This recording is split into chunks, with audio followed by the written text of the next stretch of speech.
Namaste children, welcome back to another session of our chapter, that is skeletal system and nervous system. So far in this chapter we completed skeletal system and the functions of skeletal system, different joints that are present in our body, their location and the functioning of those joints, everything. And even we completed the muscular system, those system which is helpful to give the movement in our body, different types of muscles present in our body and their functions. So now in our today's class we are going to start a very specialized system, that is your nervous system. So we are saying it is a specialized system because it is a system which is always helps in giving coordination to other systems, because various organ systems are present in our body. Every organ system, it is performing its function. So when they are performing their functions, all those functions must be regulated by one or the other organs to regulate and even to coordinate in between the systems. A very specialized system that is formed, that is your nervous system. So this nervous system, basically it is mainly having three main parts in it. The first part, that is the brain. The second part, that is the spinal cord. And the third part, that is your nerves. So these are the main three components that are present in our nervous system: brain, spinal cord and nerves.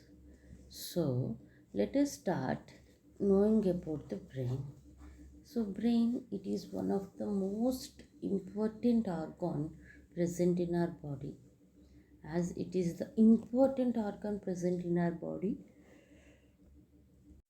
it is located exactly at the top of our head, and important we are saying, that's what it is protected by a hard bony case. It's called skull, or even we are saying the skull as a cranium. So brain is the most important part which is located on the top of our body and always protected by a skull.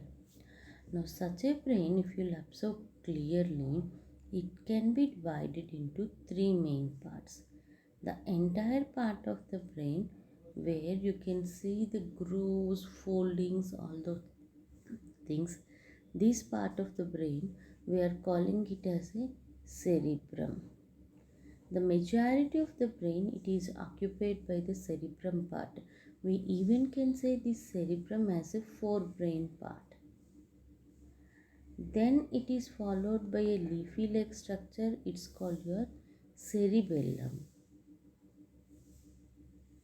And then followed by a small stalk like structure called brainstem, or we even can call it as a medulla oblongata. So these are the main three parts that are present in our nervous system. One is cerebrum, second one is cerebellum, and the third one is brainstem or medulla oblongata. Every part, it have its own function. So if you will see this cerebrum, it is the most part, which is the majority of the part of the brain. It's your cerebrum, which even can also be called as the sheet of intelligence. So this particular part, cerebrum, it is a part which is controlling all the works, like all the works that are performed by the sensory organs. It will store the stimuli in its body, and then it will generate the stimuli towards the uh, reaction towards the stimuli. So the majority of the works that are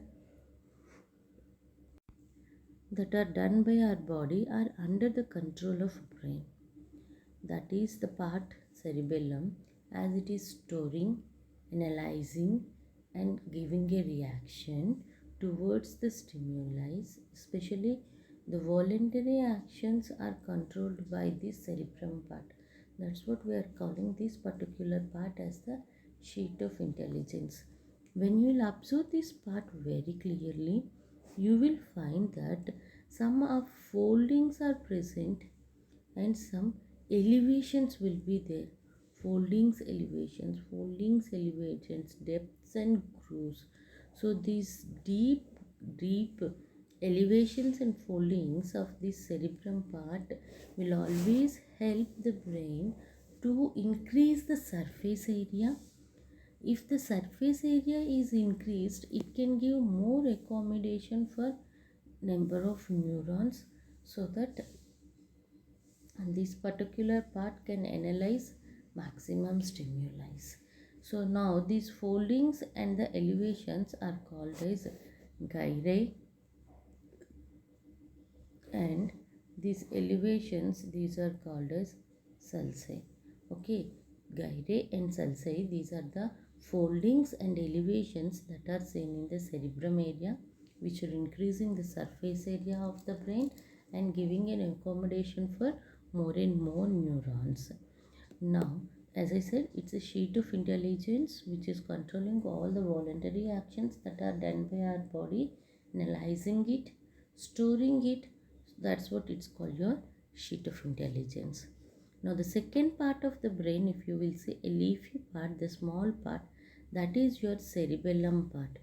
Even though it's the small part, it's having a very important role in our body, as this cerebellum part, it is helping to maintain the body balance. So when you are standing erect or sleeping, anything, you're not losing your body balance. Such a body balance, it is always and always controlled by this part, that is your cerebellum. And then this stalk-like structure, that's called your brainstem or medulla oblongata, which is the lower part, and this is the continuation of the spinal cord into the body. And this medulla oblongata part, it is always helpful in controlling the involuntary actions like your heartbeat, like your respiration, yes, blinking of eyes. These are some of the parts which are actions that are totally involuntary, means they are not involving the function or the role of brain. All such involuntary actions are controlled by this medulla oblongata, which is crossing the neck region and entering into the body parts. So now, in this particular nervous system, the second important part, that is the spinal cord. So after the brainstem, now the nervous system part, which is entering into the body and extending up to this pelvis region, that is your spinal cord, which is always protected by backbone or your vertebral column, that are the number of bones. Okay, and the spinal cord is also one of the most important organ, as it is playing a vital role in reflex actions. So what are reflex actions? Reflex actions means the fastest reactions that are shown by our body, where, for suppose, when you are touching a hot vessel, immediately we will take our hands back. Within a fraction of seconds, this heatness, it is identified by the stimuli, it is passed on by the where a group of nerves to the spinal cord, where now spinal cord, it won't wait for the action of brain. Immediately it itself generates the reaction and sent back to the specific sense organ. So such a fastest reaction which are occurring very fastly within a fraction of nanoseconds are called your reflex actions, which are always and always under the control of spinal cord. Now, if you will see the third important part that is present in our brain, that is your nerve. Now we can say the functional units of the nervous system, as they're identifying the stimuli, carrying the stimuli, giving information to the brain or spinal cord, then carrying the reaction which is generated by these organs, and then that reaction is shown near the muscles of the sense organs. Such a nervous nerve cell, or we even can say it as a neuron, it is having two main parts in it: a cell body or we even can call it as a cyton, a long elongated structure that is called your axon. If you will observe this cell body clearly, on each end of the cell body, you are having some hair-like structures which are called dendrites. These are the parts which are always identifying the stimuli. Remember, dendrites are the parts which are always meant for identifying the stimuli. No other part will identify the stimuli. And now at the center of the cell body, you are having a very big nucleus. Now, one of the dendrite from the cell body, it is stretched along and becoming a very lengthy structure that's called your axon. And now this axon on either sides, it is covered by a thin layer of sheet, it's called your myelin sheet, which always helps in the protection of the loss of stimuli. And then this axon, it is ended with again a root hair like structures that are called your nerve terminals. Terminal means ending point. So here these are the ending points of nerves. So we are saying as a nerve terminals. So at this nerve terminal, now the stimuli will end and it must be identified by the dendrites of another neuron. Yes. So here if you will see the nerves that are present in our body, the nerves we are mainly classified into three types. One as the sensory nerves, which are always and always identifying the stimuli. Now the second one is the mixed nerve, which is meant for the second one is the motor nerve, which is meant for giving the reaction. And the third one, that is your mixed nerve, which is acting as both like a sensory neuron and the mixed neuron. These are the main three nerves that are present in the body. One is sensory neuron, second one is motor neuron, and the third one is mixed neuron.